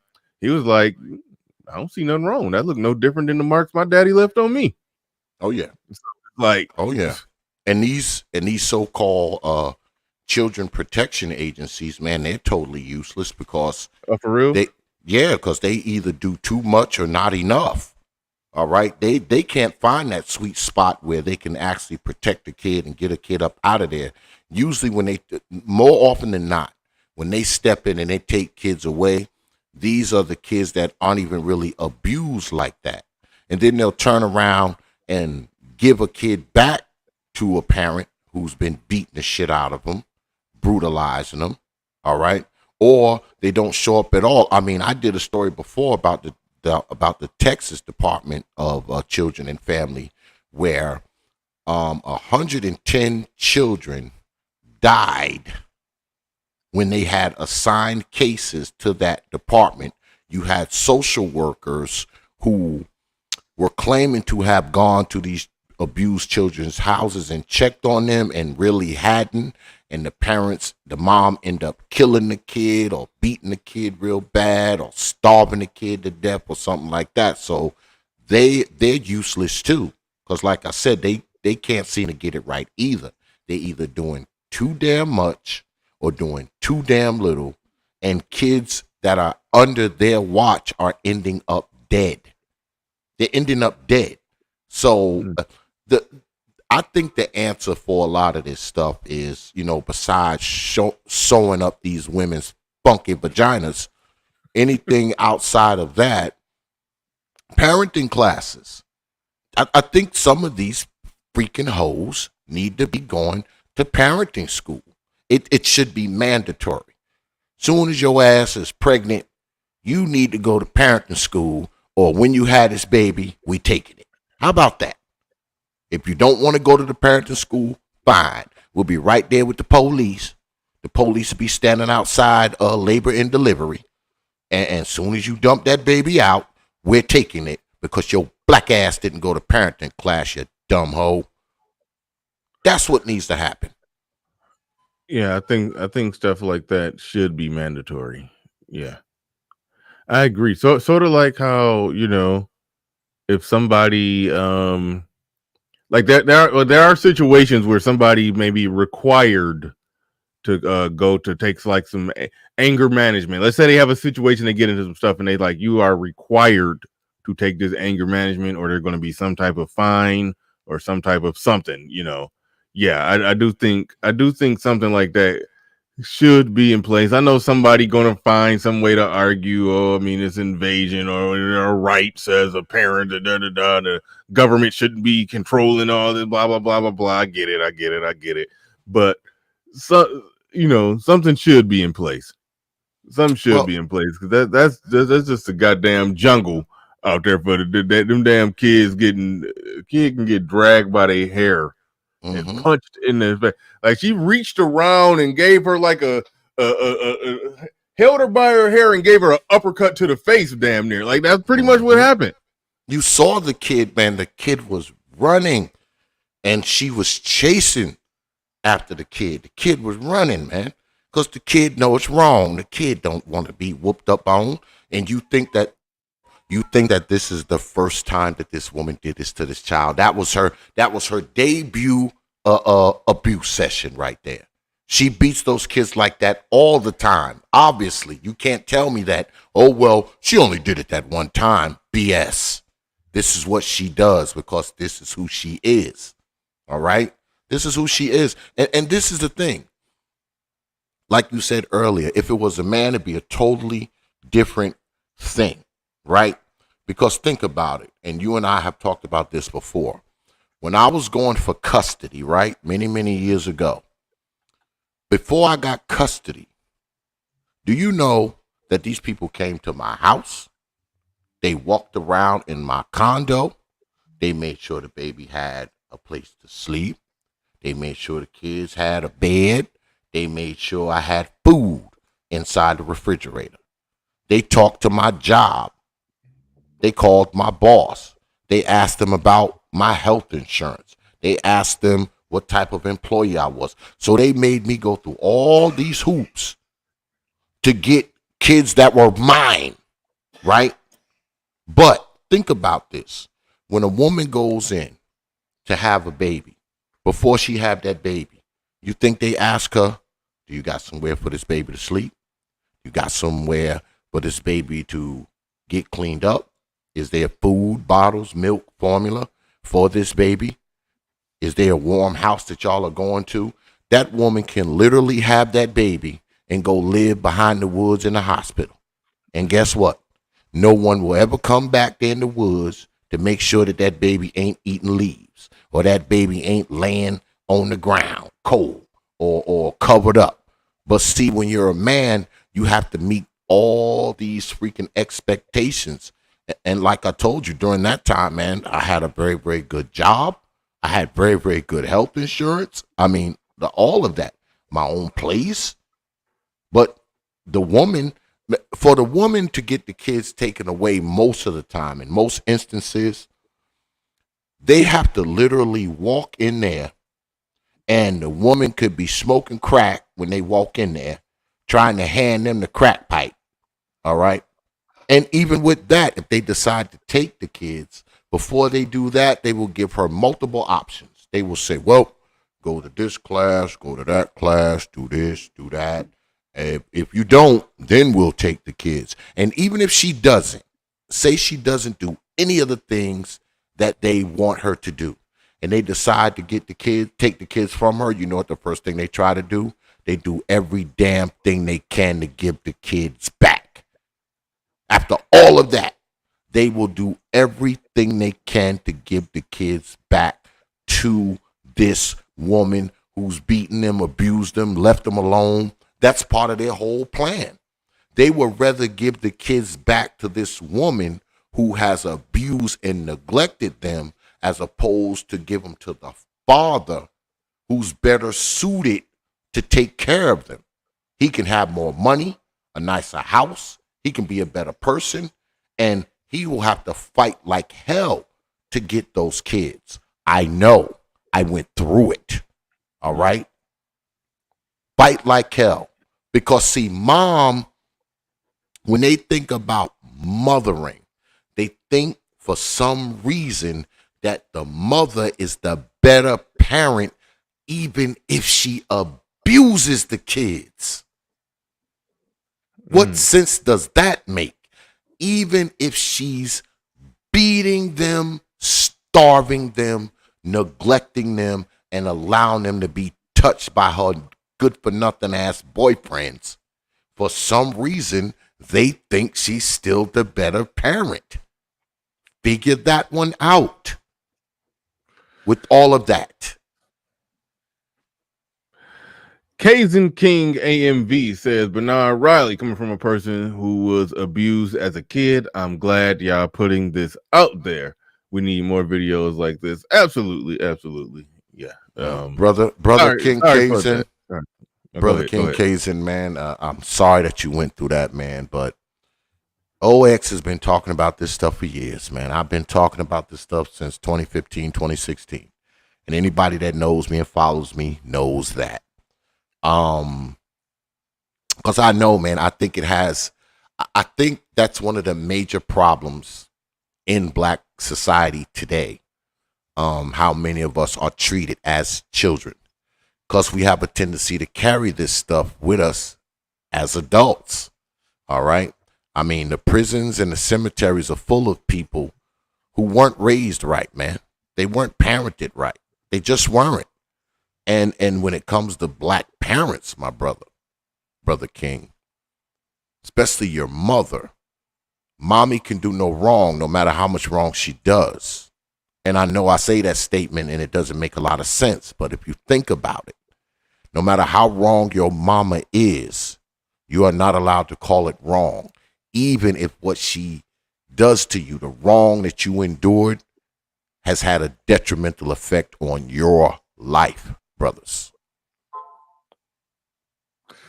Yeah, this is probably comment of the day right here that we're looking at right here. He said, just compare the propaganda surrounding Crawford's abusive mother as being an alternative form of motivation to the way that they characterize LeVar Ball's exceptional parenting as a father as abusive. Like, that is probably comment of the day. It is a shame that, you know, the criticism LeVar Ball took, you know, just being just the biggest, he was practically just being the biggest promoter and hype man of his kids.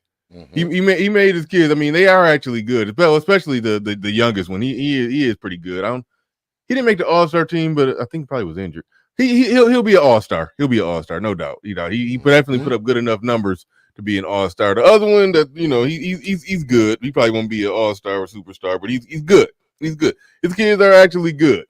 But he made them more famous than what they were good. And that was good. Because he made them the talk of the town. He made them famous. He made them bigger stars. Gave them bigger pool.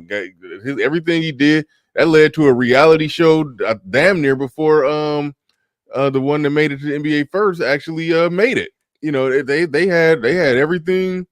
They had everything going, you know, on top of the basketball. And then and he engineered a lot of that, all his antics, everything he did. But they tried to make it seem they did so much, try to make it seem like he was being an overbearing parent, doing too much, pushing them too hard. It was abusive and this or that or blah blah blah. He's a monster. He's a monster. But Terence Crawford's mom is a freaking hero. Just look at that.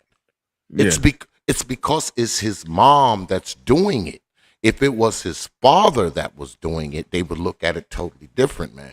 I mean, we have this thing in Black society called mommy worship, right? We worship old mom. Mom's a deity and all this kind of stuff. You know, mama is God and all this kind of foolishness, right?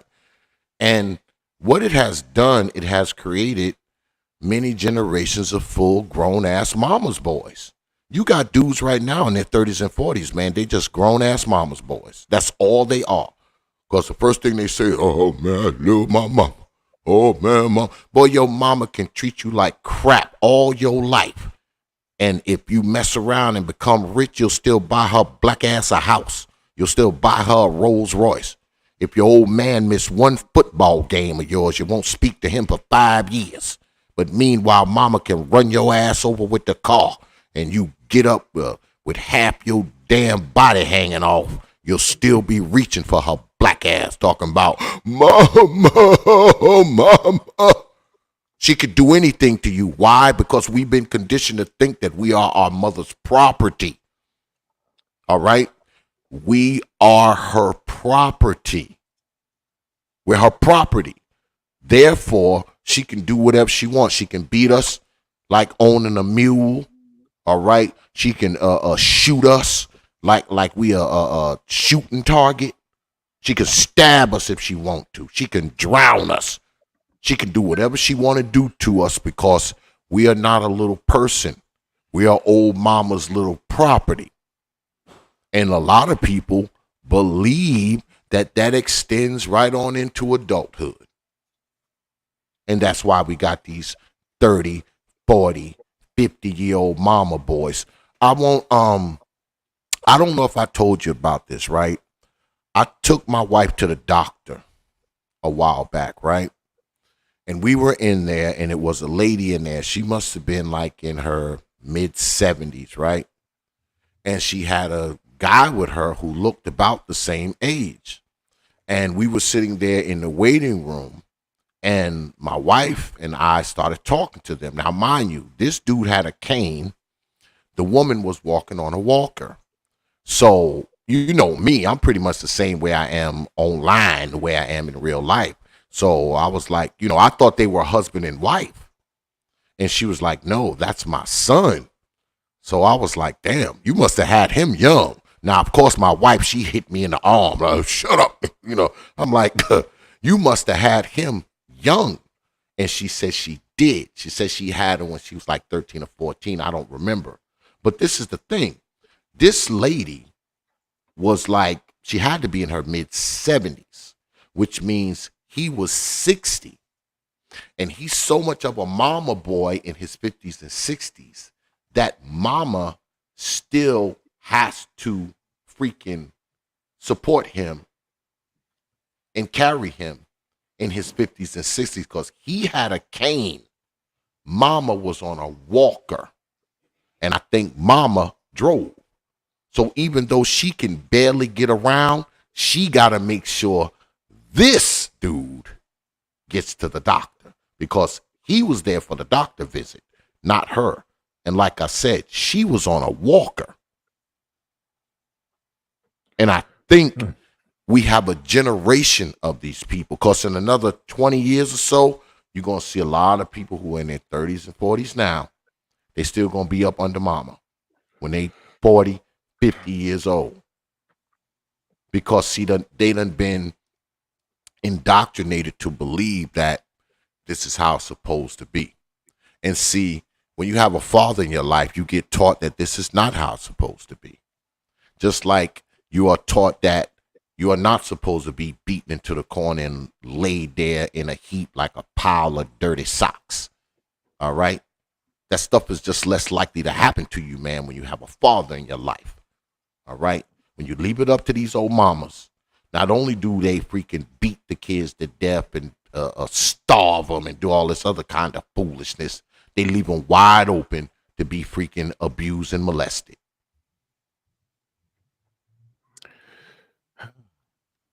Yeah. Oh, man. It's all bad. But you know what? That's... You said a lot, but we are closing on the 2-hour mark. So, I know I haven't done this in a while. Hold on. Only from TPOT Media. Open your minds. Yes. Forgot I had that down there. But no, shut up. Open your mind, Negroes. I will say this again. I know up here we have a lot of uncomfortable conversations, but I'm a true believer that they are the best ones to have because they open your mind. They open your mind, man, because you get to be who you are in adverse times, right? When you have these adverse conversations. And I'm a true believer that adversity does not build character. What it does is reveals it. because in adverse times, the real you will show up. All right. You can be anybody when things is going good and you're comfortable, right? You can be an astronaut. You can be a scientist. You can be an NBA player. You can be anybody. But when things are going bad, when things are uncomfortable, the real you will arrive every single time. It will arrive. And a lot of us, I think it really is that when it comes to this type of stuff, Brother Bernard, a lot of us just don't want to relive those nightmares. Because you came up in a nightmare, man. If you came up with a mother who was beating you all the time and starving you and neglecting you and letting those Negroes she laid down with, touch on you and all this kind of foolishness, you lived in a nightmare, brothers. You did. And I know it's probably hard to relive that nightmare. It must be. But the only way to free yourself, man, is to confront old mama. And I know that's going to be hard. That's probably scary. Mm-hmm. You must confront mama. And at the very least, if you don't seek to forgive her, you at least have to remind her that you remember and that you think that it's wrong what she did. Don't look for an apology, because that's not coming. The apology is not coming. All right. If anything, she's going to accuse you of lying or accuse you of trying to rehash old wounds. But you must let her know, man. You have to confront her. And even if she's dead, if her black ass is dead, you sit on the side of your bed and you tell mama like she's standing right there. You tell her. Because that's the only way you will be free, my brothers. That is the only way you will be free. All right. Well said. Well said. So before we go, special acknowledgement to... Welcome to Machismo TV, the ultimate destination for modern men seeking to upgrade their lifestyle. Subscribe to Machismo TV and Saul T-Balls. We stream daily from 12 midnight to 8 a.m. Eastern Standard Time, the best male-centric content. Highlight reels without reviewing or providing any editorial bias to the content. We have done so much, with so little for so long, we are now qualified to do anything, with nothing. We've done so much for so little for so long, we're now qualified to do anything with nothing. That was Machismo TV. Definitely go and support and subscribe to Machismo TV. And also definitely go and subscribe, if you're not already, to Brother Xavier. I knew I had to hear from him on this one. It was impromptu. He came. I appreciate you hitting me up, man. I appreciate it. I put out the bat signal at the last minute, and he showed up. And he definitely every time it's a treat to have him on, covering the hard and uncomfortable topics. A lot of people in the chat room even acknowledge, that they went through a lot of the stuff with, growing up in households like that. And yeah, it's conversations worth being having. I'm gonna keep poking and prodding at them that, we need to see that book sometime in the next, I'll give you a year. Yeah, man. I'll give you a year. You keep saying that, man. You keep saying it. And I've been thinking about it. I've actually been talking to a couple of people. So I have taken your suggestion, my brother. So, I'm going to see. I'm going to see. Right. All right. So with that said, ladies and gentlemen, we are out of here. Peace. We gone. Peace.